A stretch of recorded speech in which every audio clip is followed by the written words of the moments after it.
We're here today to talk about Napoleonic Wargaming. And I know what you're thinking. What the Scooby-Doo is Napoleonic Wargaming? Well, don't worry, because today with my friends Dave and Greg, hello, we're going to run through all you need to know about getting into Napoleonic Wargaming, and we're going to be answering the important questions, like what tactics did they use in the Napoleonic Wars? What do you need to play a game? And did Toblerone actually start the Napoleonic Wars? And how much does it cost to actually play a game, to get all these lovely toy soldiers on the table? So Dave, thank you for joining us. So just for the audience, Dave and I have been playing Napoleonic War games together for many, many years. Dave, how long do you think we've been playing? Oh, must be 16, 17 years, I think. Yeah, a good long while. Yeah. Yes. We don't play as often as we should. Always the way.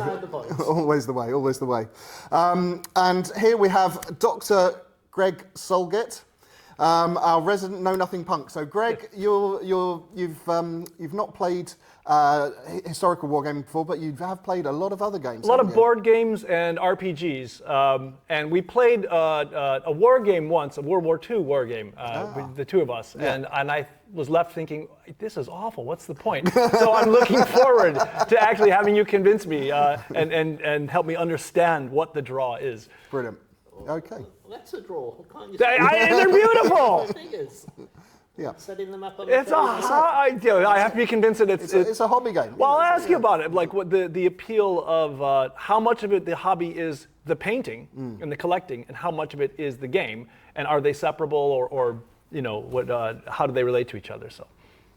Yeah, so I'd say that a big part of it is the hobby and the painting and the modelling of it. But actually, it's lovely when you've spent all that time just to kind of get them on the table and to actually just just kind of get them on the table and like move them around and all that sort of stuff. Yeah, I mean, different people. Some people will purely be for the playing, and they will commission other people to paint their armies. Okay. And then you get the more painting, modelling people who spend a lot more time painting exceptionally well figures. For someone like you, so we were talking earlier, you were apologizing that one of the straps was not the appropriate historic color. So the sling. Yeah. The sling. Okay. So when I hear stuff like that, I'm thinking, how much of is only 5% of your time in the hobby actually spent getting them to the table and playing, and is the rest of it the painting and all that? And there's nothing wrong with it. That's an incredibly cool hobby. But yeah. The majority of the time is painting. I probably paint. Maybe some weeks 2 or 3 hours. Other weeks maybe 20 hours. But if it didn't have that payoff of actually playing, you probably wouldn't do it. No. Okay. The main focus is to actually get them on the table and play a game. Okay. The Napoleonic Wars took place between 1803 and 1815, and it's a little known fact that, sorry, you're looking quizzical already. It was that short. 1803 to 1815, yes. You folks have been playing Napoleonic Wars longer than it took. 16 years, you said. Yeah. I thought it was like some huge... No. That's like War of the Roses and other stuff. Okay, well, no, it's not. Yeah, no. I mean, it's much longer than... Even for an American, I'm longer than the World pretty Wars. poorly educated on this stuff. Okay, carry on. Okay. It's a little known fact that one of the root causes of the Napoleonic Wars was, in fact, Napoleon's sweet tooth. And what happened was he had this obsession with Toblerone.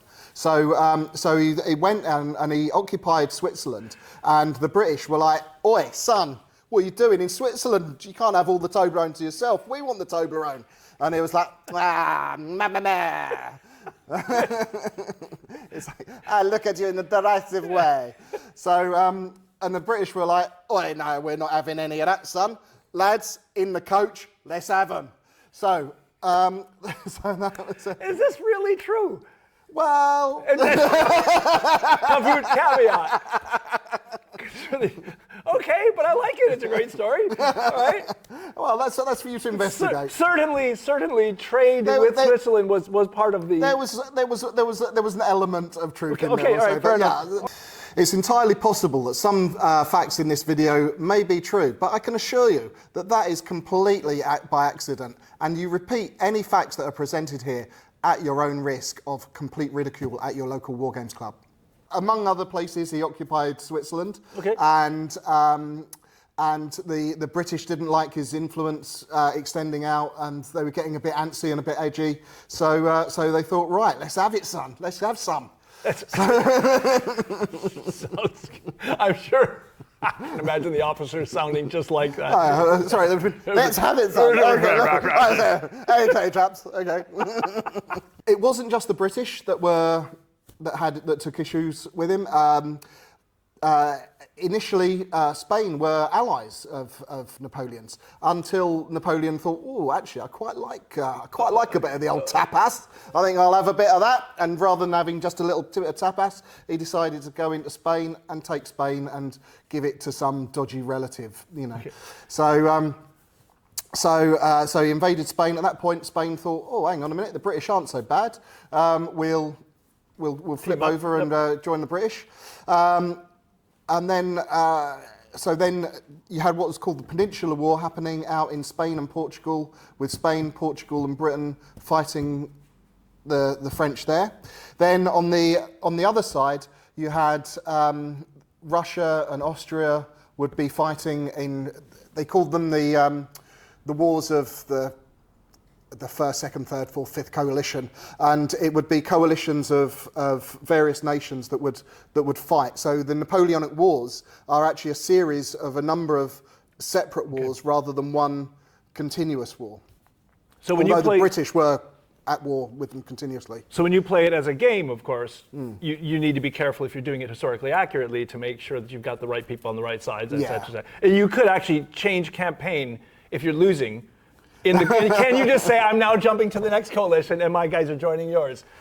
For now, all right, fair enough, good. Not so much. I was trying to think outside the box a bit here. Okay. Yeah, we're not really playing the campaigns. We're playing one-off battles. Yeah, so... And they're made-up battles. It's not like... Oh, are they? Yeah.